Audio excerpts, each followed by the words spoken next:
Bismillahirrahmanirrahim. Assalamualaikum warahmatullahi wabarakatuh.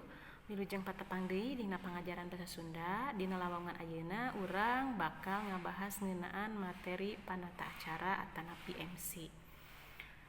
Tujuan pengajaranana dipiharep hideep tiasa ngawasa kana bagian-bagian MC, hal naon wae anu kedah diperhatoskeun nalika jadi MC. Anu kahiji nyaeta ngeunaan panganan MC. Ari MC teh atanapi Master of Ceremony mangrupa proses mimpin acara ti awal nepi ka akhir acara. Kecap lain tinu MC aya anu disebutkeun host, aya oge presenter, aya protokol, aya panembu catur jeung nu sanes-sanesna.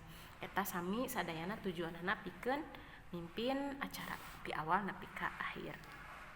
Tah naon wae anu aya dina bagian-bagian teks panata acara atanapi MC teh. Anu kedah aya dina teks MC anu kahiji nyaeta salam bubuka. Anu kadua bubuka, anu katilu bagian inti atanapi eusi, anu kaopat bagian panutup, anu kalima bagian salam panutup.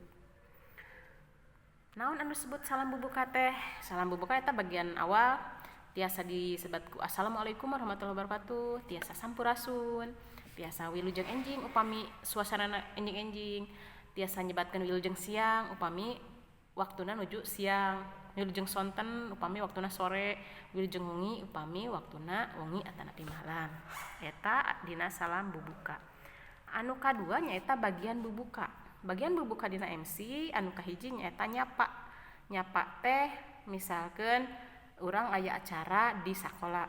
Biasana lamun di sakola nyapa anu kahiji ka kepala sekolah. Nah, cara nyapana misalkan anu dipika hormat Bapak Kepala Sekolah SMA naon sebatkeun eta disebutna nyapa. Anu kadua eta bagian bubuka keneh puji syukur. Ieu biasana kakecapanana langkung ti payun hayu urang panjatkeun puji syukur ka Allah Subhanahu wa taala nu mana dinten ieu urang tiasa kempel dina acara naon tah eta disebutna puji syukur. Santos puji syukur biasanya sok ditema ku sholawat. Nah misalkan sholawat sinareng salam mugia salawasna ngocor ngagolontor ka junjunan urang sadaya Kangjeng Nabi Muhammad sallallahu alaihi wasallam. Eta bagian sholawat. Santos sholawat biasanya sok disebutkeun temana. Nah tema dina acara ieu nyaeta ngeunaan misalkan pentingna ningkatkeun tali silaturahmi di antara urang sadayana. Misalkan temana tiasa bebas diluyukeun sareng acarana. Anu ka terakhir dina bagian bubuka runtuyan acara, taruntuyan acara dina bagian bubuka disebatkeun hiji-hiji. Misalkan lamun aya 10 acara nya disebatkeun 10 acarana naon wae disebatan hiji-hiji. Eta nu aya dina bagian bubuka. Bagian salajengna nyaeta bagian inti atanapi bagian eusi. Tah tadi kan terus disebatkeun runtuyan acarana dina bagian inti mah disebatkeun hiji-hijina.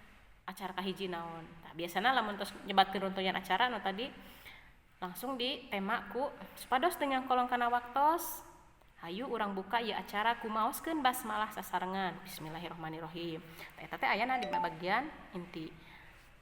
Dilajengkeun deui misalkeun acara salajengna nyaeta maoskeun ayat suci Al-Qur'an anu bade diaoskeun ku saderek tasya misalkeun sumangga dihaturanan. Tiasa naon wae pokona acara nu kahiji neme eta disebatkeun. Upami entos beres langsung ditema ku panuhun. Hatur nuhun ka saderek tasya anu parantos ngaoskeun ayat suci Al-Qur'an. Mudah-mudahan urang sadaya kenging barokah ti mantena. Eta upami entos beres acarana. Jadi ulah hilap santos beres acara kudu ngahaturkeun nuhun. Salajengna nyaeta bagian panutup. Dina MC aya bagian panutup. Dina bagian panutup kada aya panuhun, sanuk-sanuk minta dihampura. Contona lamun panuhun misalkeun urang nutup acaranya. Acara alhamdulillah acara ti awal duwi ka akhir parantos rengse, mudah-mudahan aya manfaat kang urang sadayana. Hatur nuhun ka Bapak Ibu sadayana anu parantos ngiringan lumangsungna ieu acara ti kawit dugi ka akhir. Hapunten bilih salami mimpin acara simkuring seueur kalapatanana. Bobok sapanon carang sapakan hapunten anu kasuhun. Ta eta disebatna bagian panutup. Satos bagian panutup dina MC aya oge salam panutup. Salam panutup biasana wassalam Tanapi wassalamualaikum warahmatullahi wabarakatuh. Wilujeng kantun, wilujeng paturai, selamat tinggal, selamat berpisah. Ta salam panutup. Tah hal naon wae nu kedah diperhatikeun nalika jadi MC. Anu kahiji volume suara. Volume suarana nyaeta kedah bedas, lantang nya. Tah kenging harewosan sabab teu kadanguan upami harewosan. Henteu berarti oge jojorowokan.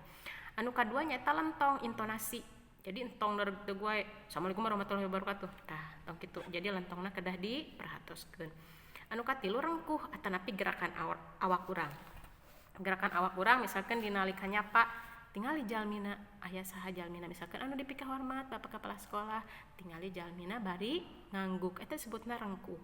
Upami pasemon mah raut wajah urang nalika nga-MC-an usahakeun raut wajah urang ramah marahmai nya sok sanajan dina hate ceurik sedih tetep pasemon urang nalika nga-MC-an mah entong ditinggalikeun sedih tapi kudu ramah atanapi murah senyum. Anu kat salajengna miboga rasa humor tah. Saurang MC hal kudu miboga rasa humor supados acarana henteu monoton, henteu bosen. Kudu mibanda pangaweruh anu jembar. Jadi kudu pangetahuanana anu luas supaya urang bisa ngaitkeun acara kana naon-naon tema-tema anu didugikeun. Jadi henteu keuleun henteu katinggalieun. Anu salajengna jadi MC ge kudu tiasa ngareka basa.